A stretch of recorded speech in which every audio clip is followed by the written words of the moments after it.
Hi, I'm Jacqueline Jackson, Senior Portfolio Manager at the Center. Today I welcome you to experience a little bit of Center culture from home. You're in for a treat because we've got a great recipe to share with you.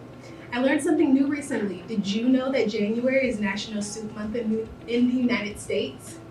Naturally, I thought this was a perfect time to kick off a seasonal tradition at the Center, Super Thursdays, spelled S-O-U-P-E-R Thursdays.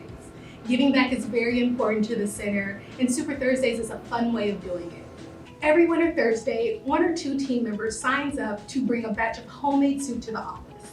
In order to eat a bowl of soup, others have to make a small contribution to our donation pot. Once our donation pot is full, the team picks a charity near and dear to us to donate the proceeds. I have a special guest with me today who is not only a whiz with investments, but as it turns out, is a whiz in the kitchen as well. Please welcome Partner and Director of Investments, Angela Palacios. Hi everyone. Hey Angie, so happy you're here because you have a delicious recipe to share with everyone. What are we making today, Chef? Today we are making creamy tomato soup. Yeah, I've had it before. It's so amazing, Angie, it's so good. I encourage everyone at home to try it. So what do we need to make this? Well, you need to make a roux out of butter and flour. You add onions to saute in that, milk or cream, depending on how thick you would like the soup, and then tomatoes. It's pretty simple.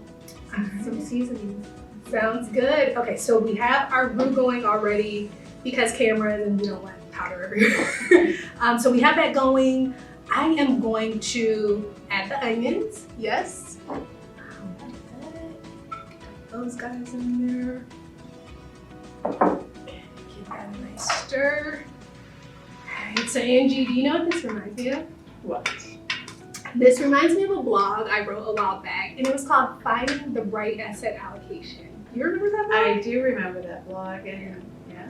In that blog, so I made this comparison between using like the right amount of ingredients, like the perfect amount of ingredients for you to make a great meal is very similar to finding the perfect mix of investment assets to make a great portfolio for investors.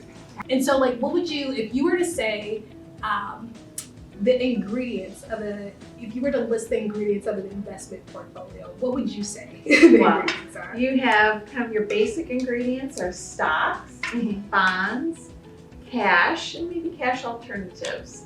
And just like every recipe must be seasoned and adjusted to taste, we combine those assets in the portfolio based on a client's individual needs. Yeah, you know, so I'm gonna let you in on a little secret here. So initially, that blog was supposed to be called Finding the Right Asset Allocation for You, right?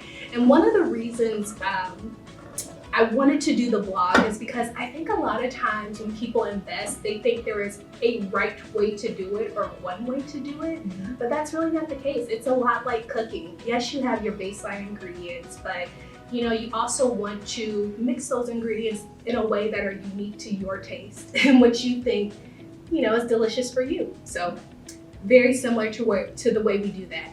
And you know, when we think about investments, the way that you want to kind of like get down to the right mix that you want is just figuring out, hey, what are my financial goals? When do I need to meet those financial goals? And also, you know, how much money am I going to invest? Am I going to do that now? Am I going to do that over time? So I think just getting really clear about those directions help you to figure out the right asset mix for your investments.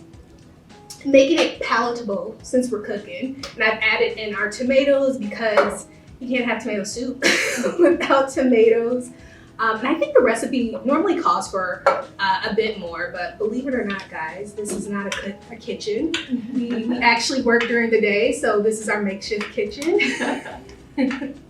Very true. I like how you talked about flexibility. Normally the combination of assets in individual portfolios stay the same. That's called your strategic asset allocation. However, on rare occasions, there may be temporary economic disruptions or just changes to your situation that might call for a tweak in that asset allocation. And sometimes those tweaks are called tactical asset allocation. Yeah. For example, in our current economic environment, where appropriate, we've tweaked some portfolios to take some risk off the table. With maybe using a money market fund or a cash alternative, and then we've simultaneously positioned ourselves to be able to redeploy that money when markets give us an opportunity. Absolutely. And so you brought up a really good point, but I think the thing I want to emphasize is that on rare occasions, you make those changes. Most of the time with your asset allocation, you find the mix that works for you and you stick with it. In other words, you stick to the recipe, right? So speaking of which, I added our milk. I added a little extra milk because I like it creamy.